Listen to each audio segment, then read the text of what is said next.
You should stop educating new resellers, stop educating people having yard sales, stop educating Goodwill.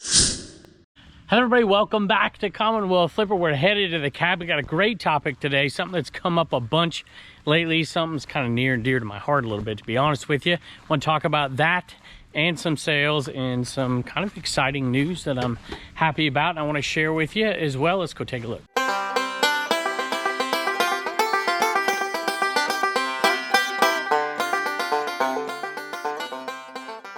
The family is all here today, so I didn't have anything in here. No dogs, but I do have a bunch of packages we've already shipped out. Big, giant, lots of stuff. We'll talk about that later because I have got to be picking some eBay stuff and getting into this topic today. This one right here, and there's two of them, so I got to make sure I got the right one here. I'm going to say that it was this one first that sold. It's a little Ertl Dukes of Hazzard car case, empty case. 36 bucks for this one and 5 cents. Took a 5% off offer plus shipping. You know, whenever I see a comment pop up that has 52 replies, I know this is a hot topic and it really interested me. I'm going to read you that in a second. It was off a video. The title of the video was eBay, Goodwill, and the post office have ruined reselling or something like that. And that wasn't me saying that. That was me responding to somebody who said that. And so I'm going to look at that just a second, but I'm gonna read this comment from you, and I think it'll touch off some debate as well, and I want to kind of treat it as fairly as I can because a lot of it is coming back on me, and I want to be honest about that part of it, not just me, but YouTube resellers. So I want to look at this statement, and one part of it in particular after we get past the initial part. This is from Kevin, so Kevin Johnson. So interesting topic. I don't agree with everything, but interesting topic. To be honest, more YouTubers have ruined the opportunities for, he put in quotation marks, founding resellers. I think that's what he says. Created more amateur and in and out resellers and created more awareness to the IRS, the post office, and also the Goodwill and sources, making this an even tougher field than it used to be. The YouTube resellers are now depending more on the channels, speaking events, and also their own merchandise sales. I really don't believe there's anything wrong with what YouTube resellers are doing. They found a niche to make a career. I still say go for it. However, there are reactions to every action. And there was another comment that I'm not going to read. I can't quite sum it up. But this was from somebody who's like, I've been reselling for 18 years. And, you know, all of us old-time resellers have been done a disservice by all this new information and this new education out there. You should stop educating new resellers, stop educating people having yard sales, stop educating Goodwill. So I want to kind of dissect that a little bit, but I especially want to get into this idea of founding resellers because that other comment was going along those lines as well. Stop educating, stop, even talking about, hey, having more hoops and things for people to get through to be able to resell on different platforms. And I want to get into that a little bit and talk about that. But I got to pick some items too. Let's go. Speaking of OGers, you may remember when John, Cincinnati Picker, used to do flipper videos and he used to say, let's get to work. And I say, let's take a look. A little nod to John Cincinnati Picker right there. And here it is right here. Florida Gators, University of Florida. You've seen me sell a lot of pennants, but they've been from over there. These are the little itty bitty ones, and these can do okay sometimes, y'all. This is not big money, but hey, $11.95 plus shipping. You know, other than the obvious things about that this person's talked about, the YouTuber debate and all that stuff, and I want to get into that, but the rest of it, it's an age-old debate, and we used to talk about this all the time in AP World History, and I used to always go back to Socrates, believe it or not, and discuss this with the kids. And we used to always have in a section, we'd have like the gatekeeper section of a certain culture, a certain era of history. And I think in some ways this is a little bit of gatekeeping, which is human nature, by the way. I want to get into that. So this is a Wii sensor bar, and it was still in the package and everything, so it was okay. And this particular sensor bar goes for decent money. It sold for $34.95 plus shipping. I might surprise some of you by saying this part of it, but there'll be, of course, some context to this. I think to some degree, they're correct for certain people, right? There are certain areas of reselling. There are certain sourcing types of reselling. There are certain things that YouTubers that the education, I'm not even going to say YouTubers, it's the technology of being able to produce educational, and mine is not specific for education, but it is in some ways just simply because people watch me pick, they watch me do these videos and see what's selling and stuff like that, and it broadens their horizon a little bit as far as what to pick. It's not like that knowledge isn't out there, it's just way more accessible, and I want to talk about accessibility in a little bit as well, but I do think that there is some truth to this. I don't think it's ruined anything, however. I don't think reselling is ruined at all, actually. It's just for some people who don't want to slowly change and adapt, and I hate change. I hate it. I'm an old guy, right? I don't want to change all the time. I wish it was just stay the same. But this is the nature, not just of what's going on in reselling. This is the nature of everything. I mean, think about, the folks who had the buggies with the horses that would pull them all around, and what did they think of the automobile and the internal combustion engine? And I mean, we could go down a long list. Think about the idea. We talk about founding resellers, right? We're talking about founding in this idea of reselling, in the 1990s or whatever. Resellers been around. Look, there's people watching this show. They were resellers before the internet started. And that's what some of them said about us when we came along, if you want to call somebody an OG or a founding reseller or something. And when does that start, right? Is that 10 years ago? Is that before the pandemic? Is it 20 years ago? Did they have to start when eBay started to be a founding reseller? I think that idea to me is just crazy. Reselling, or let's call it the third oldest profession. And so get into gatekeeping a little bit. You have to forgive me if I get into a little bit of history as well. That's kind of what I do to make some points anyways. But I think there's one point that people who make these comments in YouTube videos miss, or at least some of them miss. This is, I'll tell you what, I undersold an item, I hate to say. Let me grab it out of here. So here's the hat, and you hat folks out there know when you see this, you know what you're looking at, right? And I sold this for $120 plus shipping. It is a sports specialties hat. I did not do the cleaning. The shape on it's not great. So there's a few minor issues, but overall it's in pretty good condition. There's a little bit of looseness here where it's not down on the bill. So there's a few issues with it. So I made the decision, the comps on these, the listed comps can go $250 or so on these guys right here. And the sold comps anywhere between like $130 and $150, $160 maybe. And so I made the decision because of those few little issues. I'm like, maybe I'll just put it out at $119 and sell it quick. Whew, I think that was a mistake. I think in really doing the research after it was sold, the condition of this was very comparable to those comps, $10, $20, $30 more. I think I could have got $150 for it. But you know what? It sold quick, paid nothing for it. And so we made a really good one. It is headed overseas. So it's still a really, really nice sale, but a mistake on my part in some ways, but hey, you can't complain with a $119.95 hat plus shipping. And of course, people who watch YouTube videos, there's some people out there who are like, oh, sports specialties, that's script hat. I need to be looking out for that. And then there's some hat folks out there be like, oh boy, now everybody's looking for hat. So there's different issues. Like here's one for me, like I've known about that hat for a long time, right? Here's one that I've struggled with for years and I've learned watching other YouTubers, right? And so I think, there's no doubt, and these people wouldn't even argue with it, that learning and education is power. The more you know, the better off you're going to be as a picker. However, if that's being the case for the multitudes out there, then people who are OGers and who think like that, I totally understand it. It is human nature to think like that. However, I want to point out a couple things. This thing, I got no idea what this is. I sold it and I don't even know what it is. I just know that I picked it up and it was $1 at a sale. Sweltering heat, by the way. And I just did a quick comp on it. I would have bought it for $1 anyways. I bought some other things for $1 there that weren't great. But I picked this up and I looked at it in the car. I'm like, holy moly.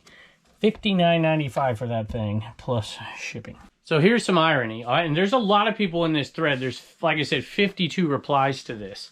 Differing opinions. Some of you get a little snarky, and not so nice. But, it's hard sometimes when you're in the comments saying stuff. And I even said something. I said something about the founding resellers comment. Because to me, that's kind of odd. And it's very telling, too. like there should be a protected class of resellers. And I would think, I mean, I've been doing this 23, 24 years at this point. I don't know if that person would probably include me in that, in his definition of that. I wouldn't, because I look back in the context of reselling that goes back farther than that. Like some of you guys have been selling for 40 years, 50 years, flea markets and, you know, antique shops and all that stuff. So the irony to me when I look at this is pretty simple. The irony here is these people are commenting on a YouTube video. They're watching it. So you could certainly make the argument that, hey, guess what? You know, people make YouTube videos because if people watch them, they make money. That's why they make them. No matter what they tell you. I mean, there are some very few exceptions, like, I just love to talk to people and I don't make money on this. Okay, that's fine. But let's face it, most people who make YouTube videos make it because it's profitable to them in some way, including myself. But if people wouldn't watch them, they wouldn't make them. And so in some respects, you could say that if you really think that, maybe you're part of the problem, maybe a small part of the problem. I don't think it's a problem, but it's an interesting way to think about it. Me and my kids in my AP World History class, we used to talk about this, and we would apply this principle, these ideas, to all kinds of things, and we'd talk about new things. And when you see serious conflict in the world, sometimes leading to wars, it was when something new came against something old. And that's when you would see the clashes, new ideas, new religions, new ways of doing business, new government styles. You would see the old guard and the new guard, and the gatekeepers and the new folks who were bringing something new clashing over different things. And you've seen this in the past, and where totally different eras in history just get slammed together. Looking back at it, of course, historically, you see that conflict.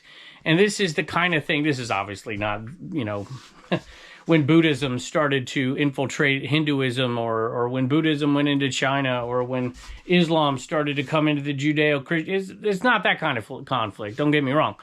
But this is the kind of thing, if you take those principles and you apply them to smaller things, you start to see it. And we've had massive change. I used to tell my kids all the time, the only thing, we would talk about continuities and changes in history. And the speeding up of the historical cycle, that stuff used to take, you know, a millennium to change and have some kind of big change going on. I would tell them the only thing that stays the same for your generation is that things are constantly changing. So for them, the continuity in their life is that their entire life, there's nothing but constant change. Technology is speeding up and becoming so rapid. And I think that's what we're seeing here. And you can apply it to go back, like I used those couple of examples, right? The internal combustion engine. Think about the way ships were made and how things change so rapidly.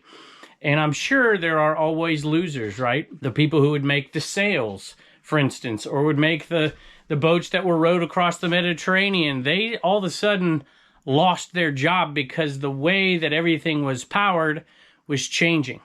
And so I want to look at it like that, because you could bury your head in the sand and say, hey, this is the way things are changing, and if you guys would just stop doing this, my life would stay the same.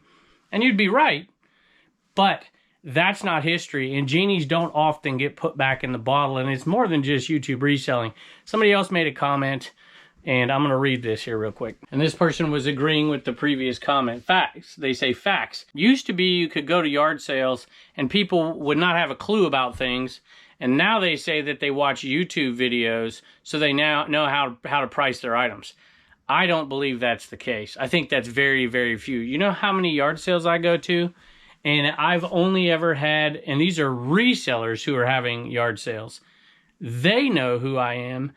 It almost never happens. Like maybe 1% of the time, I'll have somebody know who I am having a yard sale. They don't know who I am. They're not watching YouTubers who, in order to price their items. It's the technology that's caught up. By the way, that's what's going on at Goodwill as well. Goodwill may have been known about YouTubers and whatever, but that doesn't mean you can train your employees who don't know anything about it to cost-effectively price items. The fact that you go into Goodwill, I went into Goodwill the other day with my wife, didn't buy anything, surprise. She just wanted to go in after we ate lunch. And I looked up a bunch of items, and almost every single one of them was at 1/3, almost exactly, of YouTube value. So I'm telling you right now that it is the technology that those people have in their hands. It's not the YouTubers. And the same thing at yard sales. I went to a sale up the road the other day. It was a really, I mean, she wasn't really old. I mean, she was probably in her 80s, early 80s. Maybe that's really old, unless you're in your 80s, sorry. I mean, she certainly wasn't young. And she was telling me that she had used Google Lens, and that's what it goes for, and that's what it goes for. I guarantee you she didn't watch YouTube videos. Somebody showed her how to use Google Lens, and she used it. Hey, made a little dibdit.com sale. This was the deal of the day not too long ago, and Kathy bought it, so thank you, Kathy. We always put decent deals over there. Little magnet Pillsbury Doughboy timer, $10 plus shipping. And the reason I always brought up Socrates was because he kind of laid the foundation for Western thought, at least pre, Judeo-Christian kind of philosophy coming into the West. And I think it was a good way to look at Western culture and then compare it to some of the other folks in, like, Confucius, for instance, and they would have a lot of parallels to them. And I would use that to talk to the kids about this type of stuff. And I know it seems a little bit deep for 10th graders, but they really enjoyed it, and I really enjoyed it. And Socrates is a good person to listen to because most of these arguments are about finances when it comes down to it, right? This is hurting my pocketbook. And he had an interesting view on that, thinking that was, not even secondary or third or fourth or eighth down the line, but there were far more important things in life to him, which you could see by when he was put on trial at the very end of his life. And of course he's executed, by drinking the poison, all that stuff. So Plato is who brought that to us. And I'm getting on a bit of a rabbit trail, but I want to make this point here. There are things that supersede the base nature of a business. And I think that those are really important when you look at this, because if you take this mentality, it will hold you back for the most part. And the folks that are commenting on this, it's not going to hold them back as much because they're still consuming it. They might blame it and still consume it because they know that it's going to be consumed and it's going to make them better. And I think that was me at the very beginning. I was watching all kinds of resellers and whatever, and I had been doing it for 15 years at that point, but I was watching them anyways because it made me better. And for me, picking and sourcing and all that stuff, it's different, but it's easier now than it was then simply because I have more knowledge. And I really think that that's key, because there's no putting technology back in the bottle again. There's no getting rid of YouTube. There's no getting rid of books, for that matter. I mean, folks used to read books. Tim over the years tells me all the time he has this library of glass books and stuff. And nobody complained about that because it was harder. This is easier to consume. But at the same time, the technology opens up new opportunities to resell and bigger audiences to resell. So in my opinion, reselling is better than ever for the folks that are willing to make those adaptations and changes along the way. And let's face it, a lot of us don't want to. I don't want to. I'd love to just keep it the way it is. But it's going to change. Things change. Things fall apart. Things are rebuilt. There's always a new mousetrap. Speaking of other pillars in Western culture, this is which one is this? Comparative Study Bible. $17.95 plus shipping. And before I forget about it, I'm going to read a quote in a minute about something else, but the YouTube it would be amiss if I didn't respond to this. The YouTube resellers are now depending more on the channels, speaking events, and also their own merchandise. So I'll just say this, if you want transparency. Of course, a larger portion of my income comes from social media, well, than before, because none of it did, right? Just obviously true. Selling their own merchandise. So we sell merchandise, and we thank the folks who buy it, but it is by no means. I don't even handle it, so I'm paying, either my daughter or somebody to ship it, Jess or something. So, Bubba's fiance. There's not much money in it. It's fun, though, I gotta say. And I will tell you, all the speaking engagements I've ever done, I've only received $300. And if you take it all in its totality, it's why I'm not doing it anymore. It puts too much of a crunch on my reselling business and on social media. It takes a lot of time. I've lost thousands of dollars going to these events. Not that any of that is particularly important to the other point here, but I don't know. I just like to point things out when they're just not the case, so people don't think that that's true.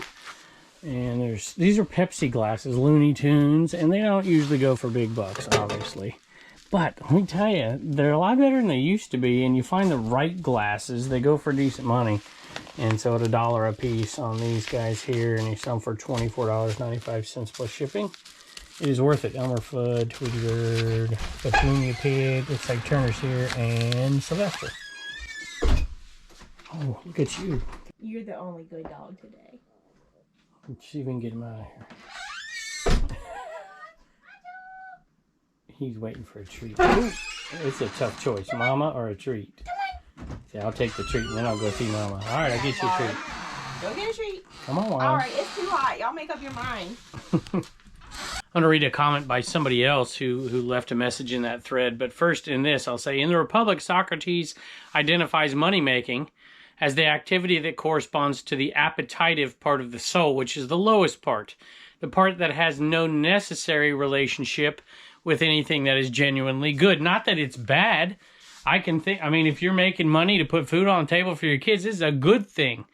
But if you look at it in the whole perspective, I used to think about it and I do this with my baseball teams too, and with my classes, but I used to think about it because I was a baseball player in college, and I had one opportunity in my 4 years to really take hold of the starting position.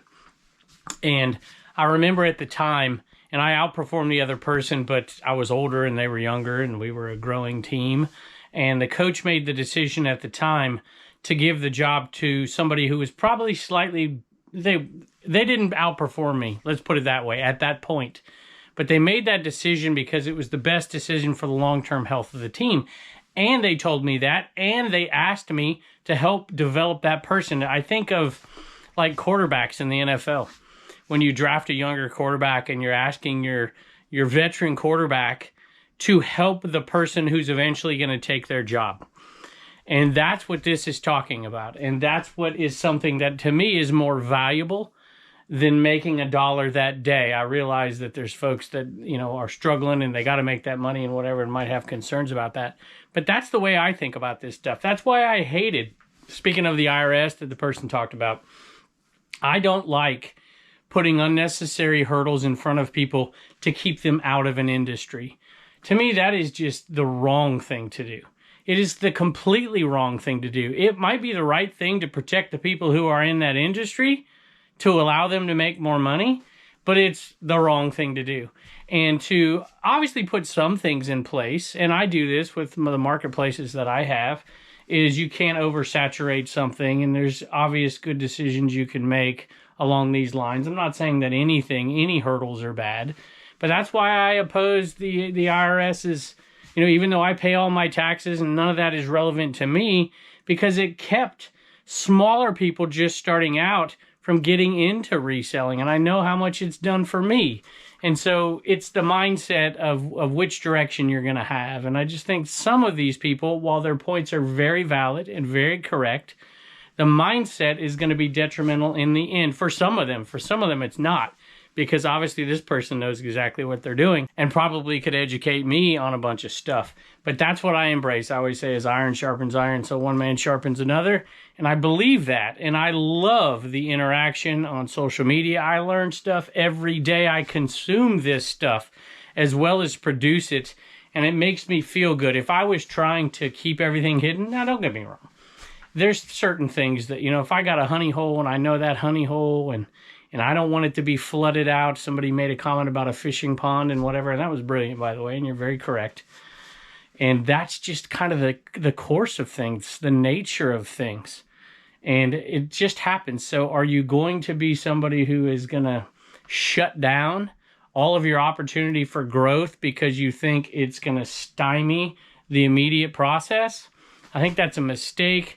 And I'm just going to tell you right now, and I've been saying this kind of slowly but surely, sourcing is changing. It is changing drastically. It has changed over the last few years.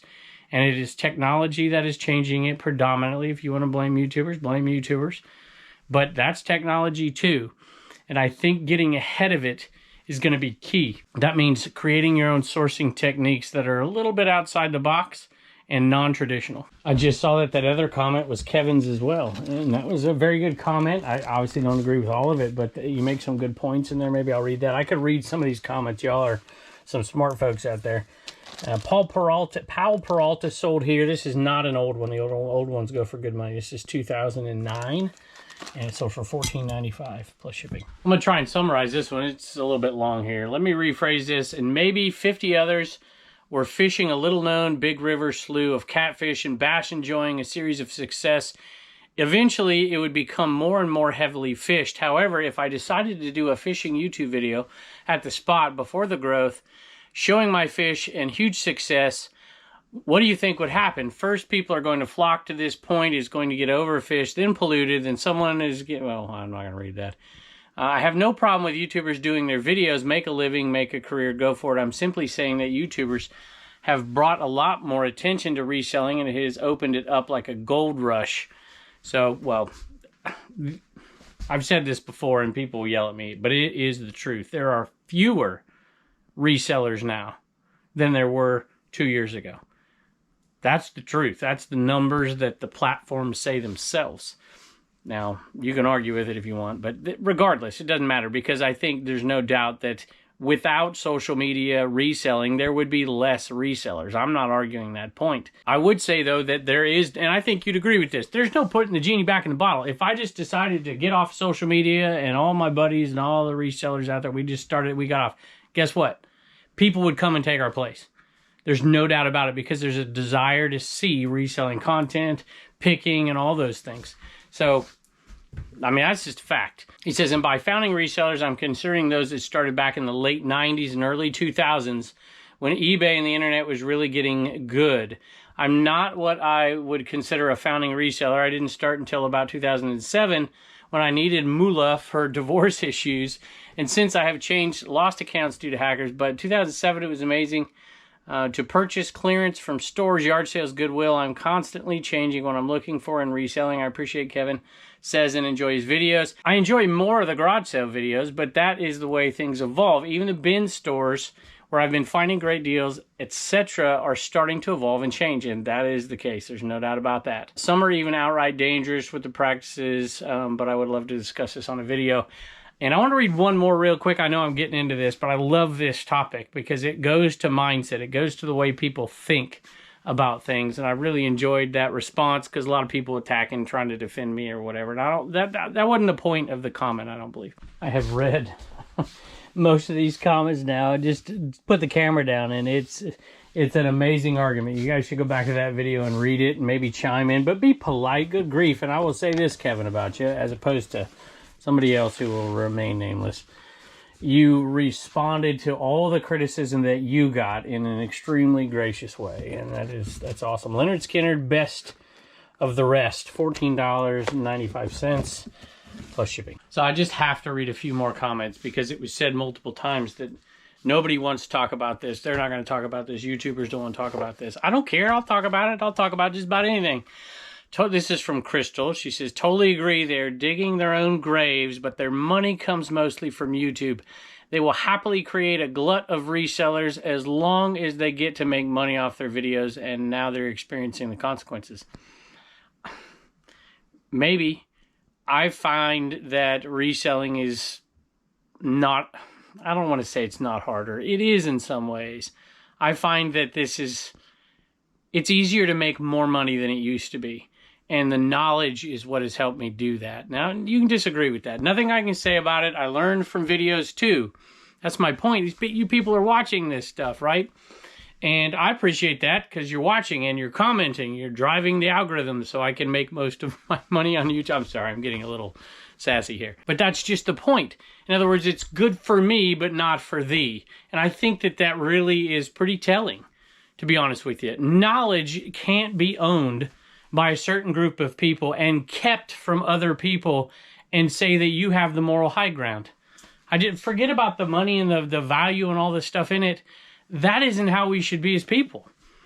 That's just the way I think. And I know people don't agree with that, but that's just the way. I mean, if you want to live a life like that, that's fine. That's fine. It's just not me.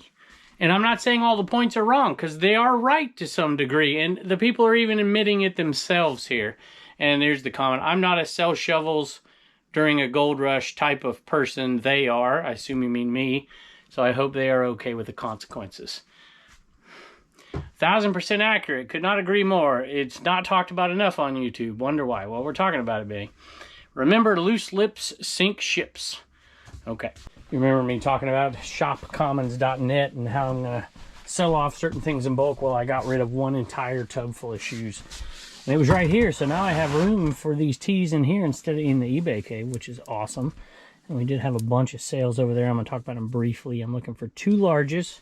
Sold 2 large Nike dry fit tees, and they sold for $39.90 plus shipping. I'm not going to make you watch me look for them. And Benny also says that YouTubers have destroyed entire categories and niches as well. He says, don't forget that. $39.90 plus shipping. So 2 points. That may be the case in some cases. I also think that they've created some niches. That's an entire different subject for sure. But let me ask you this. Where did you get the knowledge for doing what you were doing in those niches and categories? Should that knowledge have been kept from you? I don't think so.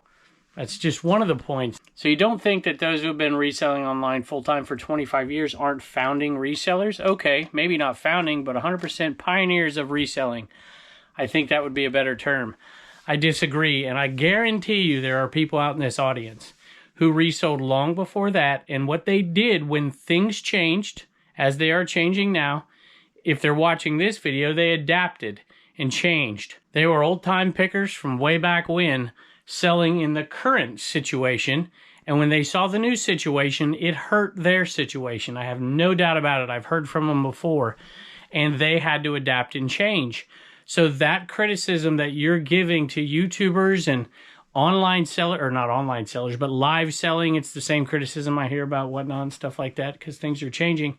That criticism could have been heaped on you by those people as well. One more point here so I can manage to lose all the subscribers. Would you take this mentality of competition is bad, it's hurting me, and apply it to other industries that don't affect you, inevitably raising the cost of goods that you would get? Would you implement this process and encourage people in the oil and gas business, for instance, to do this? Let's eliminate competition. Let's not have, let's just have one Chevron and they can charge whatever they want, or limited. This in history, of course, this is what you call a cartel, right? Where you want to control competition, control prices, drive down competition so you can raise prices and make more money with an item. Look, it's human nature. I'm not saying it's not human nature, but I have a feeling some of the folks that would argue for this would not argue for it in other industries because it would hurt their profit. Competition drives down the cost of goods in markets, and you would not argue for it in that marketplace, only in the one that benefits you. And that should, I just walked right past my Tupperware. While we might not like it, that mentality has to be extrapolated out over your entire philosophy in order for it to be consistent. So here we go. This sold. I see somebody yelled at me for selling something 30% off when it didn't sell because I undercut prices and I drive down the market. Well, let me tell you, that's what people do. That's the business. This one sold for $11.95 plus shipping. Hey, I'll end this little thread with a couple, well, somewhat positive, I suppose. And I'm not even saying that these are negative comments. A lot of you obviously feel this way, and that's perfectly fine. And if you think that way, you're 100% correct. But I just think there are some issues with thinking that way. So here goes. CM1211. I totally disagree. In my case, the YouTubers have made me a much better reseller. I am able to find more quality items and be a better reseller altogether. There will be people all the time who dip their toes in and out of reselling. The key is, will those amateurs take the knowledge and make themselves better for it? You have to have the drive to keep going. No YouTuber is going to give you that. But having knowledge makes everyone better. I'm thankful for YouTubers. Well, that's very kind of you. And, of course, somebody went on to make the point that you're making their point, which is what they don't like. They don't like everybody getting better at it because it makes it harder on them, which may be true. I'm not arguing that. But my point is the genie's not going back in the bottle, period. And there's more factors that drive people to this kind of stuff that are way outside of reselling. It's just everyday kind of life where I hear people that, you know, they want to retire a little and they're looking for side hustles and they find different things. And that stuff's out there in every industry. And it's not going away. It's just not. It's not ever going to go away. You know, many, many moons ago, and I used to watch Pete Craigslist Hunter on YouTube. I don't even know. It's been a long time. This was a criticism when he'd go live that he would get all the time. And he would kind of fluff it. He wouldn't ignore it, but he'd say, you know what? Most people are too lazy to do what I do, and I will succeed regardless. And, I mean, he's still succeeding right there in reselling, all that stuff. And that's kind of, I think, a better mindset to have, not to disregard all these things. You wanted me to bring it up, so I brought it up. And, you know, there needs to be consistency throughout, not just your argument in this, but your worldview more than anything. And I think that may be lacking a bit, but there's a lot of great points in there. And I appreciate especially Kevin, the way he responded to people who were attacking him. And I even removed a couple. I hate removing comments, but I removed because they were just ridiculous. I hate that kind of crap. So, any rate, that was my video for today. Sorry if I get worked up about this stuff. Hey, I want to mention something. We have talked about shopcommons.net, and it has just been an unbelievable success. I want to mention a couple sales. I took items that I had mentioned before, like a giant lot of 1950s postcards that I don't have as much knowledge about, and wanted to clear them out, make a smaller profit. For instance, we sold 3 different lots of those. Shout out Black Sheep Society, by the way. We appreciate you on some postcard buys, and some other folks bought some stuff as well. 1,750 postcards got sold for $185 over there. I'm not going to show all these all the time, but I just thought I'd mention it. Barbie closed lot, $50, and there was a ton of them in there. 118 CDs, and they were good CDs. $100, and a bunch of tees. 90 vintage t-shirts and graphic tees sold for $100 as well. Thank you to everybody who supported that over there. My goal is, I've got lots of goals over there, but one is to connect buyers and sellers that are both resellers for different purposes. What I have found is that a lot of people who have antique booths and who sell non-traditionally have been buying a lot of these lots, which is cool. And some folks who can't get out, some folks who may be disabled, and it's been fun. I just keep encouraging the sellers that are over there to not do this unless you're prepared and it fits your business model to bring deals that are good enough for people to have some margin. And the people who are doing that are getting the sales. The people who are really trying to squeeze as much profit out of it as they can, they're not getting the sales. So shopcommons.net, if you want to check it out, if it's right for you. It's been an unbelievable success so far, and I'm excited about it. So thank y'all for all of the support. All right, y'all. Turner's got some Commonwealth comedy today. What do you got, bud? Why do elephants go swimming? Why do elephants go swimming? I don't know why. To get their trunks wet. To get their trunks wet. And we're not going to make Reagan come down here today. You're going to have to say her line. But I'm going to thank Michael for getting a Junkyard Flipper sticker. Larry for getting a Junkyard Flipper sticker. We're down to 6, I think. And Dina for getting a Commonwealth Picker sticker. So thank you. Do you remember Reagan's line? Don't forget to get your sticker at CommonwealthPicker.com. Bye. All right, y'all, that is it for the day. Everything is done but the shipping, so that means I got to go get Blue Ridge Mama, so I don't have to do it all by myself. Hey, I know I probably ruffled a few feathers. Honestly, I appreciate all the comments, and I think it's a great debate. And, hey, you know, like I said, the genie's not going back in the bottle, and I'm glad so many people enjoy this show. And I'm not a great person to teach you all the ins and outs of it. I'm gonna be honest with you, I learn a lot more from you than you learn from me. So I appreciate you stopping by, and I can't wait to see you next time.